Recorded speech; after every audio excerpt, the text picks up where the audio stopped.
بسم اللہ الرحمن الرحیم۔ السلام علیکم۔ دجال کے فتنے اور قیامت کی نشانیاں۔ ابن ماجہ میں ہے کہ حضور صلی اللہ علیہ وآلہ وسلم نے ایک خطبہ کا کم و بیش حصہ دجال کا واقعہ بیان کرنے، اس سے ڈرانے میں ہی صرف کیا، جس میں یہ بھی فرمایا کہ دنیا کی ابتدا سے لے کر انتہا تک کوئی فتنہ اس سے بڑا نہیں۔ تمام انبیاء علیہ السلام اپنی اپنی امتوں کو اس سے آگاہ کرتے رہے ہیں۔ میں سب سے آخری نبی ہوں اور تم سب سے آخری امت ہو، وہ یقیناً تمہیں میں آئے گا۔ اگر میری موجودگی میں آ گیا تب تو میں اس سے نمٹ لوں گا، اور اگر بعد میں آیا تو ہر شخص کو اپنا آپا اس سے بچانا پڑے گا۔ میں اللہ تعالیٰ کو ہر مسلمان کا خلیفہ بناتا ہوں۔ وہ شام و عراق کے درمیان نکلے گا، دائیں بائیں خوب گھومے گا۔ لوگوں، اے اللہ تعالیٰ کے بندو، دیکھو دیکھو تم ثابت قدم رہنا۔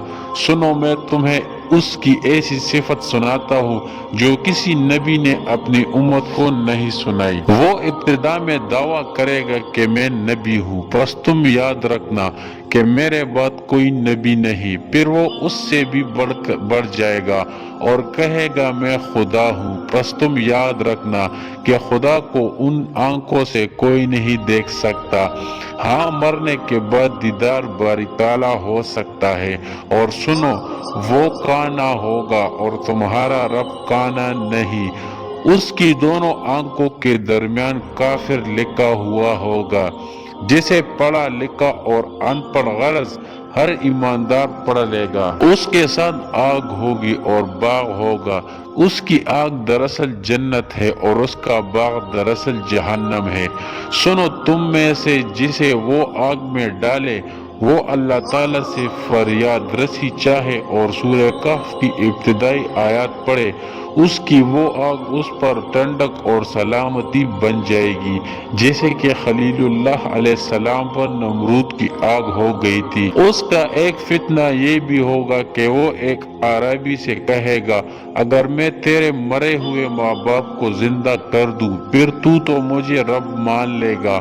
وہ اقرار کرے گا، اتنے میں دو شیطان اس کی ماں اور باپ کی شکل میں ظاہر ہوگا اور اسے کہیں گے، بیٹے، یہی تیرا رب ہے، تو اسے مان لے۔ اس کا ایک فتنہ یہ بھی ہوگا کہ وہ ایک شخص پر مسلط کر دیا جائے گا، اسے آرے سے چروا کر دو ٹکڑے کروا دے گا، پھر لوگوں سے کہے گا کہ میرے اس بندے کو دیکھنا، اب میں اسے زندہ کر دوں گا، لیکن پھر بھی یہ یہی کہے گا، اس کا رب میرے سوا اور ہے۔ چنانچہ یہ اسے اٹھائے بٹھائے گا اور یہ خبیث اس سے پوچھے گا کہ تیرا رب کون ہے؟ وہ جواب دے گا، میرا رب اللہ تعالیٰ ہے اور تو خدا کا دشمن دجال ہے۔ خدا کی قسم، اب تو مجھے پہلے سے بھی بہت زیادہ یقین ہو گیا۔ دوسری سند سے مروی ہے کہ حضور صلی اللہ علیہ وآلہ وسلم نے فرمایا، یہ مومن میری تمام امت سے زیادہ بلند درجے کا امتی ہوگا۔ حضرت ابو سعید خدری رضی اللہ تعالی عنہ فرماتے ہیں کہ اس حدیث کو سن کر ہمارا خیال تھا کہ یہ شخص حضرت عمر بن خطاب رضی اللہ تعالی عنہ ہی ہوں گے۔ آپ رضی اللہ تعالی عنہ کی شہادت تک ہمارا یہی خیال رہا۔ حضور صلی اللہ علیہ وآلہ وسلم فرماتے ہیں، اس کا ایک فتنہ یہ بھی ہوگا کہ وہ آسمان کو پانی برسانے کا حکم دے گا اور آسمان سے بارش ہوگی۔ وہ زمین کو پیداوار اگانے کا حکم دے گا اور زمین سے پیداوار ہوگی۔ اس کا ایک فتنہ یہ بھی ہوگا کہ وہ ایک قبیلے کے پاس جائے گا اور وہ اسے نہ مانیں گے، اسی وقت ان کی تمام چیزیں برباد اور ہلاک ہو جائے گی۔ دوسرے قبیلے کے پاس جائے گا جو اسے خدا مان لے گا، اسی وقت اس کے حکم سے ان پر آسمان سے بارش برسے گی اور زمین پھل اور کھیتی اگائے گی۔ ان کے جانور پہلے سے زیادہ موٹے، تازے اور دودھ دینے والے ہو جائیں گے۔ سوائے مکہ اور مدینہ کے تمام زمین کا دورہ کرے گا۔ جب مدینہ کا رخ کرے گا تو یہاں ہر راہ پر فرشتوں کو کھلی تلواریں لیے ہوئے پائے گا، تو سنجا کی انتہا حد پر غریب احمر کے پاس ٹھہر جائے گا۔ پھر مدینہ میں 3 بونچال آئے گے۔ اس وجہ سے جتنے منافق مرد اور جس قدر منافقہ عورتیں ہوگی وہ سب مدینہ سے نکل کر اس کے لشکر میں مل جائے گے، اور مدینہ ان گندے لوگوں کو اس طرح اپنے میں سے دور پھینک دے گا جس طرح بٹی لوہے کے میل کچیل کو الگ کر دیتی ہے۔ اس دن کا نام یوم الاخلاص ہوگا۔ ام شریک رضی اللہ تعالی عنہ نے حضور صلی اللہ علیہ وآلہ وسلم سے دریافت کیا کہ یا رسول اللہ، اس دن عرب کہاں ہوں گے؟ فرمایا اولن تو ہوں گے ہی بہت کم، اور اکثریت ان کی بیت المقدس میں ہوگی۔ ان کا امام ایک صالح شخص ہوگا جو آگے بڑھ کر صبح کی نماز پڑھا رہا ہوگا۔ جب حضرت عیسیٰ ابن مریم علیہ السلام نازل ہوں گے، یہ امام پچھلے پیروں پیچھے ہٹے گا تاکہ آپ علیہ السلام آگے بڑھ کر امامت کرائے، لیکن آپ علیہ السلام اس کی کمر پر ہاتھ رکھ کر فرمائیں گے کہ آگے بڑھو اور نماز پڑھاؤ، اقامت تمہارے لیے کہی گئی ہے۔ پس ان کا امام ہی نماز پڑھائے گا۔ نماز سے فارغ ہو کر آپ علیہ السلام فرمائیں گے دروازہ کھول دو، پس کھول دیا جائے گا۔ ادھر دجال 70,000 یہودیوں کا لشکر لیے ہوئے موجود ہوگا، جن کے سر پر تاج اور جن کی تلواروں پر سونا ہوگا۔ دجال آپ علیہ السلام کو دیکھ کر اس طرح گلنے لگے گا جس طرح نمک پانی میں گلتا ہے، اور ایک دم پیٹ پیر کر بھاگنا شروع کر دے گا، لیکن آپ علیہ السلام فرمائیں گے خدا نے مقرر کر دیا ہے کہ تو میرے ہاتھ سے ایک ضرب کھائے گا تو اسے ٹال نہیں سکتا۔ چنانچہ آپ علیہ السلام اسے باب لط کے پاس پکڑ لیں گے اور وہی اسے قتل کر دیں گے۔ اب یہودی بدحواسی سے منتشر ہو کر بھاگیں گے، لیکن انہیں کہیں سر چھپانے کو جگہ نہ ملے گی۔ ہر پتھر، ہر درخت، ہر دیوار اور ہر جانور بولتا ہوگا کہ اے مسلمان، یہاں یہودی ہے، آ کر اسے مار ڈال۔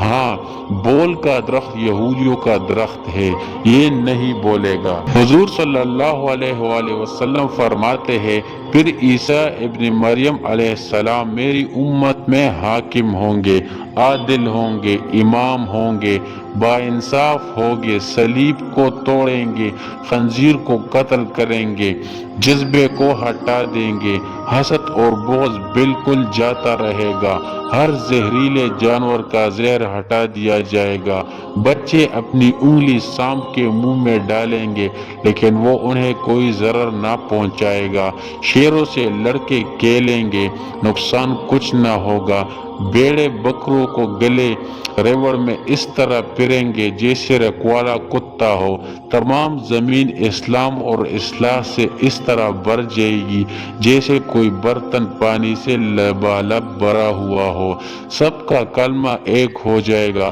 اللہ کے سوا کسی کی عبادت نہ ہوگی، لڑائی اور جنگ بالکل موقوف ہو جائے گی، زمین مثل سفید چاندی کے منور ہو جائے گی، ایک جماعت کو ایک انگور کا خوشہ پیٹ بھرنے کے لیے کافی ہوگا، ایک انار اتنا بڑا ہوگا کہ ایک جماعت کھائے اور سیر ہو جائے، بیل اتنی قیمت پر ملے گا اور گھوڑا چند درہموں پر ملے گا۔ لوگوں نے پوچھا اس کی قیمت گر جانے کی کیا وجہ ہوگی؟ فرمایا اس لیے کہ لڑائیوں میں اس کی سواری بالکل نہ لی جائے گی۔ دریافت کیا گیا کہ بیل کی قیمت بڑھ جانے کی کیا وجہ ہے؟ فرمایا اس لیے کہ تمام زمین میں کھیتیاں ہونی شروع ہو جائے گی۔ دجال کے ظہور سے 3 سال بیشتر سخت کاکسالی ہوگی۔ پہلے سال بارش کا تیسرا حصہ بحکم خدا روک لیا جائے گا اور زمین کی پیداوار کا بھی تیسرا حصہ کم ہو جائے گا۔ پھر دوسرے سال خدا آسمان کو حکم دے گا کہ بارش کی 2/3 روک لے، اور یہی حکم زمین کو ہوگا کہ اپنی پیداوار 2/3 کم کر دے۔ تیسرے سال آسمان سے بارش کا ایک قطرہ نہ برسے گا، نہ زمین سے کوئی رویدگی پیدا ہوگی، تمام جانور اس کات سے ہلاک ہو جائیں گے مگر جسے خدا چاہے۔ آپ صلی اللہ علیہ وآلہ وسلم سے پوچھا گیا کہ پھر اس وقت لوگ زندہ کیسے رہ جائیں گے؟ آپ صلی اللہ علیہ وآلہ وسلم نے فرمایا، ان کی غذا کے قائم مقام اس وقت ان کا لا الہ الا اللہ کہنا اور اللہ اکبر کہنا اور سبحان اللہ کہنا اور الحمدللہ کہنا ہوگا۔ امام ابن ماجہ رحمۃ اللہ تعالی علیہ فرماتے ہیں، میرے استاد نے اپنے استاد سے سنا، وہ فرماتے تھے یہ حدیث اس قابل ہے کہ بچوں کے استاد اسے بچوں کو بھی سکھا دے بلکہ لکھوائے تاکہ انہیں بھی یاد رہے۔ اللہ تعالی ہم سب کو دجال کے فتنے سے بچائے، آمین۔